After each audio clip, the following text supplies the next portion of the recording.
Hello दोस्तों, हमारे channel पर आप सभी का स्वागत है। आपका दिन शुभ हो। आप ऐसे ही पढ़ते रहें और आगे बढ़ते रहें। चलिए शुरू करते हैं। आज का टॉपिक क्या है? कार्य, ऊर्जा एवं शक्ति। ठीक है, कार्य, ऊर्जा एवं शक्ति। कार्य क्या होती है, ऊर्जा क्या होती है और साथ साथ शक्ति क्या होती है, इन्हीं के बारे में हम विज्ञान के इस लेसन में पढ़ेंगे। तो शुरू करते हैं। तो पहले क्या लिखा गया है? कार्य। तो पहले कार्य के बारे में समझते हैं। यहाँ पे लिखा है कार्य। कार्य के जो है, कार्य की परिभाषा कहती है बल तथा बल की दिशा में विस्थापन के गुणनफल को कार्य कहते हैं। ठीक है, कार्य किसे कहते हैं? बल तथा बल की दिशा में विस्थापन। जैसे कि एग्जाम्पल के तौर पे हम आपको समझाएं तो मान लीजिए पिंड है और इस पिंड पर आप इस डायरेक्शन में बल लगा रहे हैं और बल लगा के इसको जो है, इसी पिंड को आप यहाँ ले आए। तो क्या हुआ? आपने इस पर बल लगाया। बल लगाने से ये वस्तु इस स्थान से उठकर इस स्थान पे पहुँच गई। तो क्या हुआ? बल लगा अर्थात बल की भी मात्रा इसमें मौजूद है। दूसरा विस्थापन क्या हुआ? यहाँ से यहाँ तक की दूरी क्या कहलाएगी? विस्थापन कहलाएगी। तो इन दोनों के गुणनफल को क्या कहते हैं? कार्य कहते हैं। अर्थात आपने कितना बल लगाया, बल लगाने के बाद आपने कितना विस्थापित किया, इसको जब हम गुणा करेंगे तब हमें कार्य की प्राप्ति होगी। आगे लिखा भी है आपका जो फार्मूला होता है, क्या लिखा है? बल गुणे विस्थापन, कार्य बराबर बल गुणे विस्थापन। अब आगे है, यदि दोनों को जो है, दोनों के बीच कोण थीटा डिग्री हो तो क्या कहलाएगा? थीटा नहीं, यहाँ पे @ लिखा हुआ है, लेकिन इसको हम कोण को थीटा से व्यक्त करते हैं तो यहाँ पे हम थीटा लिखेंगे। ठीक है, कि यदि दोनों के बीच थीटा कोण हो, अर्थात जैसे कि मैंने कहा कि एक पिंड यहाँ है और इसको यहाँ लाके विस्थापित किया जाए। ठीक है, तो क्या होगा? यहाँ से इसको अगर एक सीधी रेखा माने, इसको एक सीधी रेखा माने, तो ये यहाँ से यहाँ विस्थापित हुआ है। तो मान लो अगर ये आधार है तो इसके साथ ये जो कोण बनाया जाता है वही क्या कहलाएगा? थीटा कोण कहलाएगा, है ना। जैसे कि बात करी जाए, फिर से जो है एक बार लिखते हैं कि क्या कहते हैं, जैसे आपको सीधा सीधा समझाते हैं। यहाँ एक वस्तु है और उसको यहाँ विस्थापित किया गया है। तो इसको जब हम एक रेखा में मिलाएंगे तो इनके बीच एक कोण बनेगा। वही कोण क्या कहलाता है? थीटा कोण कहलाता है। तो वही लिखा गया है कि यदि विस्थापन के बीच क्या हो? थीटा कोण हो। तब फार्मूला क्या लगाएंगे? W बराबर FS कॉस थीटा। ठीक है, FS कॉस थीटा। F क्या है? F बराबर बल है। S बराबर क्या है? विस्थापन, अर्थात दूरी जो विस्थापित हुई है उसे S से प्रदर्शित करते हैं। वही जो कोण बनता है उसे थीटा से प्रदर्शित करते हैं। ठीक है, तो W बराबर F गुणे S कॉस थीटा। और जो कार्य होता है, कार्य का मात्रक जूल होता है, अर्थात कार्य को हम जूल में मापते हैं। और ये एक अदिश राशि है। कार्य कैसी राशि है? एक अदिश राशि है। जैसे कि अदिश और सदिश की परिभाषा हमने आपको बताई थी। सदिश राशियाँ उसे कहते हैं जिसमें परिमाण के साथ साथ दिशा भी होती है, और अदिश राशियाँ उसे कहते हैं जिसमें परिमाण तो होता है लेकिन दिशा नहीं होती है। अब जैसे कि बात करी जाए जूल, तो जो कार्य है, कार्य वो किसी डायरेक्शन में थोड़ी ना होता है, बल डायरेक्शन में भले लगता है। तो बल जब किसी डायरेक्शन में लगता है तो वो तो सदिश राशि हो गई, लेकिन जो कार्य है वो किसी दिशा में नहीं होता है। तो ये जिसके कारण ये कैसी राशि है? अदिश राशि है। अब कार्य से संबंधित कुछ एग्जाम्पलों को देखते हैं। जैसे कि यहाँ पे लिखा गया है कि अगर किसी दीवार पर धक्का लगाते हैं तो कार्य शून्य होता है, क्योंकि विस्थापन शून्य होता है। मान लो ये आपकी दीवार है और दीवार पर आप इधर से धक्का लगा रहे हैं तो दीवार तो यहाँ से हटेगी नहीं, दीवार तो इसी स्थान पर रहेगी, अर्थात कोई विस्थापन नहीं हुआ। और जब विस्थापन नहीं हुआ तो कार्य हमेशा शून्य माना जाएगा। क्यों? क्योंकि अभी आपने पढ़ा था कि बल गुणे विस्थापन। ठीक, बल गुणे क्या? विस्थापन। तो बल तो मान लो आपने लगाया 1 न्यूटन, 2 न्यूटन, मान लो 2 न्यूटन का बल लगाया, विस्थापन तो कुछ हुआ नहीं। जब आपने इस डायरेक्शन में बल लगाया तो ये दीवार यहीं की यहीं रह गई, तो विस्थापन क्या हो जाएगा? शून्य हो जाएगा। और जब 2 से शून्य को मल्टीप्लाई करेंगे तो उत्तर भी क्या आएगा? शून्य आएगा। तो इस कारण जब विस्थापन हुआ नहीं तो बल क्या कहलाएगा, शून्य हो जाएगा। ठीक है, तो कार्य क्या हो जाएगा, शून्य हो जाएगा। आगे लिखा है कि यदि कोई व्यक्ति, ठीक है, यदि कोई व्यक्ति सामान लेकर, सिर पर सामान लेके खड़ा रहे तो भी क्या होगा, कार्य शून्य होगा। क्योंकि कोई व्यक्ति सिर पर सामान लेके खड़ा है तो उससे खड़े होने से विस्थापन तो होगा नहीं, वो एक ही स्थान पे खड़ा रहेगा। तो फिर वही कार्य होगा कि विस्थापन शून्य होगा। मान लो बल लगा के हम खड़े भी हैं तब भी कार्य जो होगा वो क्या होगा, शून्य होगा। आगे लिखा है यदि कोई व्यक्ति सीढ़ी पर चढ़ा और उतर गया तब भी कार्य क्या होगा, शून्य होगा। जैसे मान लीजिए आपकी सीढ़ी है, ठीक, और सीढ़ी पे आप चढ़े और चढ़ने के बाद उतर आए तो फिर तो आप इसी स्थान पे पहुंच गए, अर्थात विस्थापन फिर से क्या हुआ, शून्य हुआ। तो अगर विस्थापन शून्य हुआ तो यानी कि कार्य भी क्या होगा, शून्य होगा। ठीक है, आगे है किया गया कार्य धनात्मक भी हो सकता है, ऋणात्मक भी हो सकता है और शून्य भी हो सकता है। ये आपका निर्भर करता है कि विस्थापन किस दिशा में हो रहा है। जैसे कि मान लीजिए ये पिंड है, पिंड पर आपने इस डायरेक्शन में बल लगाया तो बल आप इस दिशा में लगा रहे हो और पिंड भी इसी दिशा में जाए, तब जो बल होगा वो जो कार्य होगा वो धनात्मक होगा। और मान लो बल आप इस दिशा में लगा रहे हो और विस्थापन इस दिशा में हो रहा है तो बल क्या, कार्य क्या होगा, ऋणात्मक होगा। और मान लो कि आपने बल लगाया, आपने क्या किया, बल लगाया, लेकिन बल लगाने के बाद विस्थापन हुआ ही नहीं, वो वस्तु वहीं की वहीं रह गई, तो किया गया कार्य क्या होगा, शून्य होगा। ठीक है, बल की दिशा में विस्थापन हो तो कार्य धनात्मक होगा, बल की विपरीत दिशा में कार्य हो तो कार्य धनात्मक होगा, और बल लगाने पे कोई भी विस्थापन ना हो तो क्या होगा, कार्य शून्य होगा। ठीक है, तो ये कुछ चीज़ें थी जो आपके कार्य से संबंधित थी। अब आगे पढ़ते हैं ऊर्जा के बारे में। ऊर्जा किसे कहते हैं, तो यहाँ पे लिखा है किसी वस्तु के कार्य करने की क्षमता को ऊर्जा कहते हैं। आपके अंदर किसी कार्य को करने की कितनी क्षमता है, उसी क्षमता को क्या कहते हैं, ऊर्जा कहते हैं। और ऊर्जा का मात्रक भी क्या है, जूल ही है। ठीक, ऊर्जा का मात्रक भी जूल है और कार्य का मात्रक भी जूल है। ठीक है, तो यहाँ से ये भी क्वेश्चन आ जाता है कि किन दो राशियों का जो मात्रक होता है वो समान होता है। तो आपको ध्यान रखना है कार्य का और ऊर्जा का जो मात्रक होता है वो सेम होता है। आगे कार्य द्वारा प्राप्त ऊर्जा जो कहलाती है वो यांत्रिक ऊर्जा कहलाती है। ठीक है, जो हम कार्य करते हैं तो कार्य में जितनी ऊर्जा व्यय होती है उसे हम क्या कहते हैं, यांत्रिक ऊर्जा कहते हैं। ठीक, तो यांत्रिक ऊर्जा जो होती है ये भी अदिश राशि है। जब कार्य अदिश राशि है और कार्य करने की जो क्षमता होती है उसी को ऊर्जा कहते हैं, तो ऊर्जा भी कैसी राशि होगी, अदिश राशि होगी। अब लिखा है यांत्रिक ऊर्जा, जैसे कि अभी मैंने बताया कार्य करने की क्षमता जो होती है ऊर्जा कहलाती है और कार्य के द्वारा प्राप्त ऊर्जा को हम यांत्रिक ऊर्जा के नाम से जानते हैं। तो यांत्रिक ऊर्जा के उदाहरणों में कौन कौन सी ऊर्जा है जो यांत्रिक ऊर्जा कहलाती है, तो यहाँ पे लिखा है द्रव्यमान ऊर्जा। ठीक, किसी भी वस्तु के द्रव्यमान में संचित जो ऊर्जा होती है उसे क्या कहते हैं, द्रव्यमान ऊर्जा कहते हैं।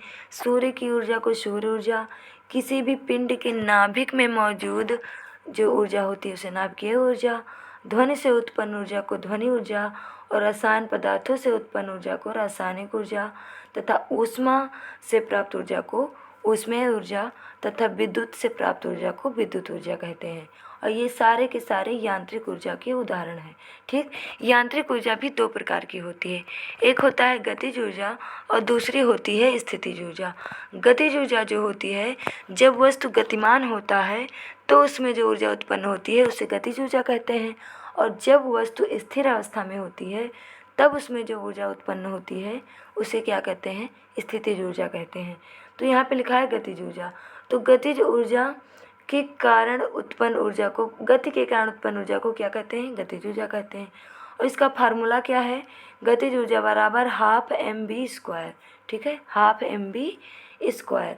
तो ये m क्या है, द्रव्यमान है, और v क्या है, वेग, क्योंकि गतिज ऊर्जा में पिंड जो है किसी न किसी वेग से गतिमान होगा, वो गतिमान होगा तो उसका कोई ना कोई एक वेग होगा। तो वेग का स्क्वायर यानी कि 2 बार वेग को गुणा करेंगे और 1 बार द्रव्यमान को गुणा करेंगे और उसके बाद उसका आधा कर देंगे तो गतिज ऊर्जा प्राप्त होती है। ठीक है, अब गतिज ऊर्जा के एग्जाम्पल में भी देखते हैं क्योंकि यहाँ से भी क्वेश्चन बहुत ज़्यादा बनता है। तो गतिज ऊर्जा के एग्जाम्पल में यहाँ पे लिखा है ज़मीन पर दौड़ता लड़का। ठीक, तो लड़के के अंदर कौन सी ऊर्जा है? गतिज ऊर्जा, क्योंकि जब वो ज़मीन पे दौड़ रहा है अर्थात वो एक स्थान से दूसरे स्थान पे जा रहा है तो उसके शरीर में गति उत्पन्न है, और गति उत्पन्न है तो जाहिर सी बात है ऊर्जा भी नष्ट होगी। ऊर्जा नष्ट नहीं होगी, नष्ट भी होगी, या एक तरीके से ऊर्जा को नष्ट नहीं किया जा सकता, न ही उत्पन्न किया जा सकता है, लेकिन एक तरीके से बात करें तो उसके शरीर से ऊर्जा निकलेगी। ठीक है, तो ज़मीन पर दौड़ता हुआ जो लड़का है वो एक स्थान से दूसरे स्थान तक दौड़ के जाएगा तो उसके अंदर गतिज ऊर्जा उत्पन्न होगी। दूसरा है चलती हुई बस या ट्रेन। चलती हुई बस या ट्रेन, तो ट्रेन के अंदर या बस के अंदर भी गतिज ऊर्जा होगी क्योंकि वो भी चलायमान है। आगे है रनवे पर दौड़ता हुआ एरोप्लेन, है ना। तो रनवे बना है और उस पर एरोप्लेन दौड़ रहा है तो उसके अंदर भी गति उत्पन्न है, और गति उत्पन्न है तो अर्थात ये गतिज ऊर्जा कहलाएगी। उसके बाद अगला है स्थितिज ऊर्जा। तो जब वस्तु विरामावस्था में होती है तो उसमें उत्पन्न जो ऊर्जा होती है उसे स्थितिज ऊर्जा कहते हैं। जैसे लिखा है जब कोई वस्तु विशेष अवस्था या स्थिति के कारण जो क्षमता उत्पन्न हो तो उसे स्थितिज ऊर्जा कहते हैं। एक तरीके से स्थिति का मतलब सीधा सा आप इतना ध्यान रखिए कि कोई वस्तु अगर स्थिर अवस्था में है तो उसमें उत्पन्न ऊर्जा स्थितिज ऊर्जा कहलाती है। अब इसका फार्मूला क्या है? स्थितिज ऊर्जा बराबर mgh, जिसमें से m क्या है? द्रव्यमान है, g क्या है? गुरुत्वीय त्वरण है, और h क्या है? ऊंचाई है। ठीक है, कितनी ऊंचाई तक वस्तु स्थित है उसे हम स्थितिज ऊर्जा कहते हैं। अब इसको एग्जाम्पल के थ्रू आपको समझाते हैं। यहाँ पे लिखा है बांध बनाकर इकट्ठा किए गए पानी की ऊर्जा। तो जब बांध बनाया गया होता है तो बांध बनाने के बाद उसमें जो पानी मौजूद होता है वो स्थिर अवस्था में होता है, चलायमान नहीं होता है, तो इस वजह से उसमें स्थित ऊर्जा को क्या कहेंगे? स्थितिज ऊर्जा कहेंगे। आगे है घड़ी की चाबी में संचित ऊर्जा। तो घड़ी की जो चाबी होती है वो भी स्थिर अवस्था में होती है, इस वजह से वो भी स्थितिज ऊर्जा कहलाती है। आगे है तनी हुई स्प्रिंग की कमानी में की ऊर्जा। ठीक है, तनी हुई स्प्रिंग, मान लीजिए स्प्रिंग है आपकी और तनी हुई है तो वो भी स्थिर अवस्था में होती है, तो इसके बीच जो ऊर्जा उत्पन्न होगी वो भी क्या कहलाएगी? स्थितिज ऊर्जा कहलाएगी। ठीक है, अब आगे है कि स्थितिज ऊर्जा और गतिज ऊर्जा दोनों के योग को यांत्रिक ऊर्जा कहते हैं। जैसे कि अभी आपने पढ़ा था कि कार्य करने की क्षमता ऊर्जा कहलाती है और कार्य करने से जो ऊर्जा उत्पन्न होती है उसे यांत्रिक ऊर्जा कहते हैं। और यांत्रिक ऊर्जा 2 प्रकार की होती है, स्थितिज ऊर्जा और गतिज ऊर्जा। तो जो यांत्रिक ऊर्जा है वो स्थितिज ऊर्जा और गतिज ऊर्जा जब दोनों मिल जाते हैं तो वही ऊर्जा क्या बन जाती है? यांत्रिक ऊर्जा बन जाती है। ठीक है, तो ये भी इम्पॉर्टेंट है, इस बात को आप लोग ध्यान रखिएगा। आगे थोड़ा सा और बचा हुआ है उसको हम देख लेते हैं। तो यांत्रिक ऊर्जा का एग्जाम्पल, अब यांत्रिक ऊर्जा में दोनों विद्यमान होगा, स्थितिज ऊर्जा भी होगी और गतिज ऊर्जा भी होगी। यहाँ पे लिखा है छत पर दौड़ता हुआ लड़का। ठीक, छत है और छत पर एक लड़का क्या कर रहा है? रनिंग कर रहा है। ठीक, तो जब ये दौड़ रहा है तो लड़के के अंदर गतिज ऊर्जा है, लेकिन जो छत है छत के अंदर कौन सी ऊर्जा है? यांत्रिक ऊर्जा नहीं, स्थितिज ऊर्जा है। तो लड़के के अंदर गतिज ऊर्जा, छत के अंदर स्थितिज ऊर्जा, तो अगर इन दोनों का मिला जुला रूप हम देखेंगे तो ये क्या कहलाएगा? यांत्रिक ऊर्जा कहलाएगा। आगे है चलता हुआ पंखा। तो पंखा स्थिर होता है अर्थात एक ही स्थान पे होता है, लेकिन उसकी जो पत्तियाँ होती हैं वो घूमती रहती हैं, तो जिसकी वजह से पंखे में गतिज ऊर्जा भी होती है और स्थितिज ऊर्जा भी होती है। आगे है हेलीकॉप्टर। उड़ता हुआ जो हेलीकॉप्टर है वो भी क्या होता है? स्थितिज ऊर्जा के उसमें होता है। ठीक है, आगे है उड़ती हुई पतंग।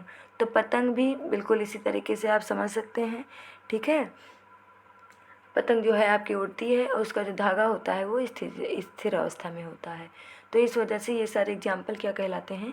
यांत्रिक ऊर्जा के उदाहरण कहलाते हैं, जिसमें स्थितिज ऊर्जा और क्या कहते हैं? गतिज ऊर्जा दोनों विद्यमान होती है।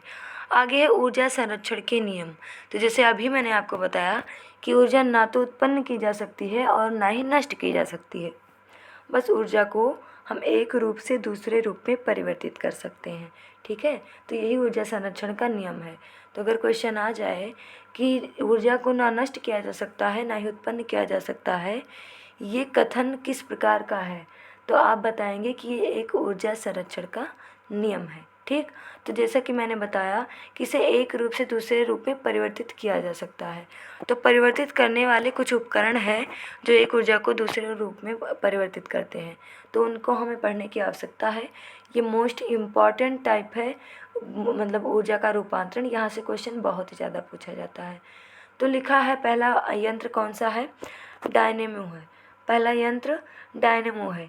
ये यांत्रिक ऊर्जा को विद्युत ऊर्जा में परिवर्तित करता है। ठीक है, यांत्रिक ऊर्जा को विद्युत ऊर्जा में परिवर्तित करता है डायनेमो। आगे है मोमबत्ती। ये रासायनिक ऊर्जा को प्रकाश ऊर्जा या ताप ऊर्जा में परिवर्तित करता है, क्योंकि जो मोमबत्ती होती है जब वो जलती है तो वो पिघलती है, तो पिघलना रासायनिक क्रिया बन जाती है और उसकी वजह से हमें प्रकाश भी प्राप्त होता है, साथ साथ गर्मी भी प्राप्त होती है, ताप भी प्राप्त होता है। तो जिसकी वजह से मोमबत्ती जो है रासायनिक ऊर्जा को प्रकाश ऊर्जा और ताप ऊर्जा दोनों में परिवर्तित करती है। आगे है माइक्रोफोन, जो कि जिसे हम माइक भी बोलते हैं। तो माइक्रोफोन ध्वनि ऊर्जा को विद्युत ऊर्जा में परिवर्तित करता है ना। और लाउड स्पीकर जो होता है ये विद्युत ऊर्जा को ध्वनि ऊर्जा में परिवर्तित करता है।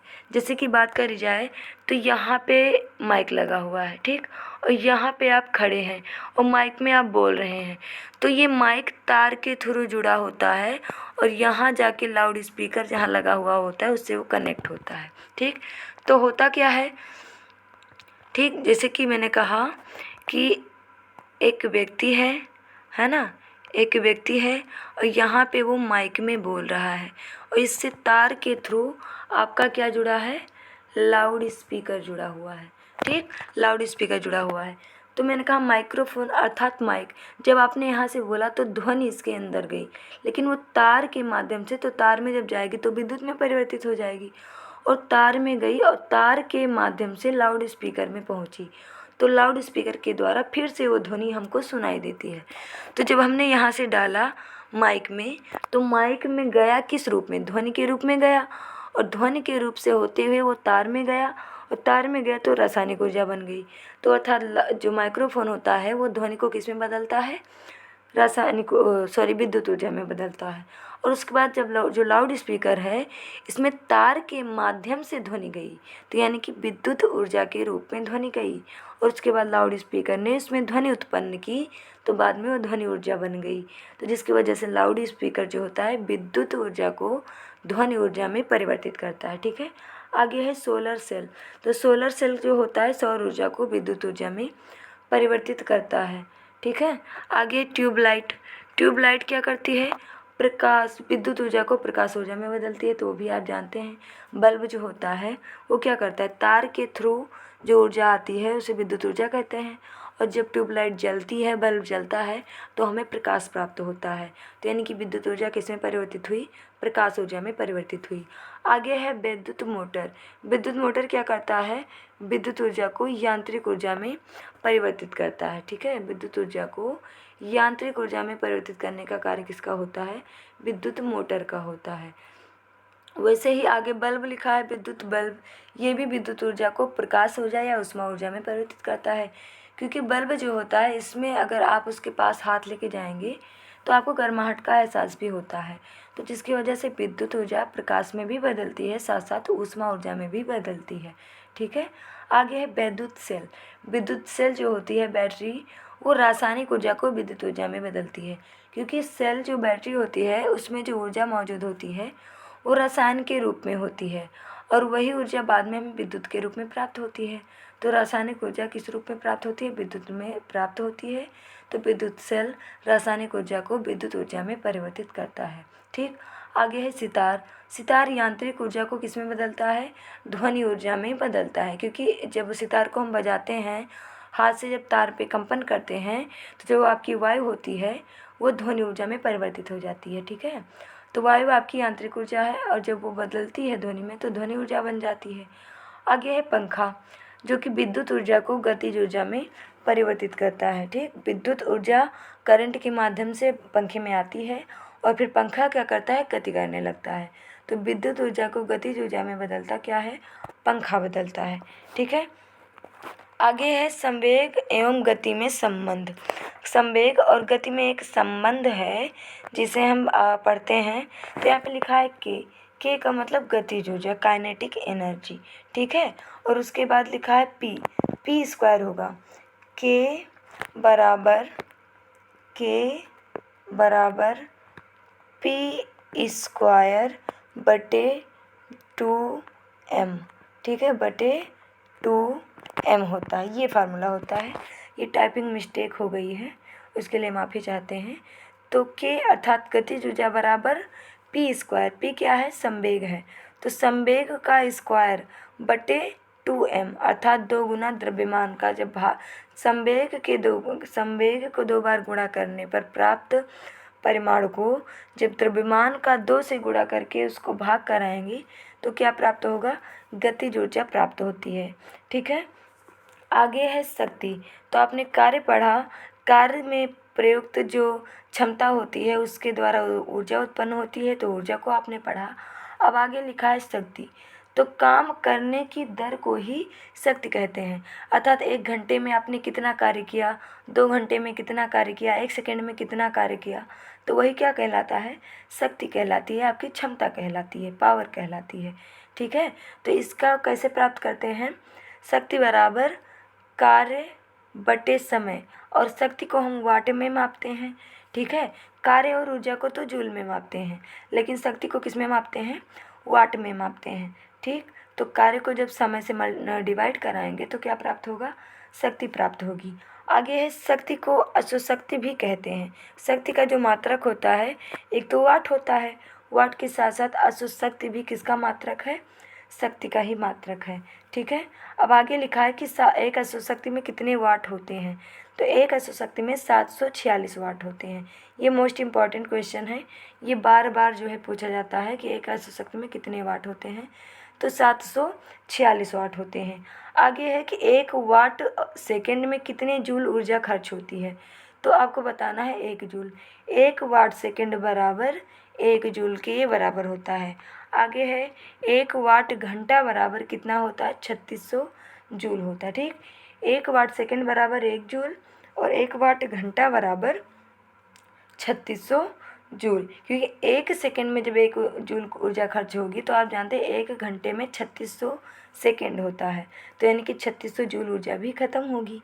ठीक, आगे है 1 किलोवाट घंटा बराबर 3.6 गुणे 10 की घात 6, 3.6 गुणे 10 की घात क्या 6। ठीक है, 10 की घात 6 जूल ऊर्जा खर्च होती है 1 किलोवाट घंटा में।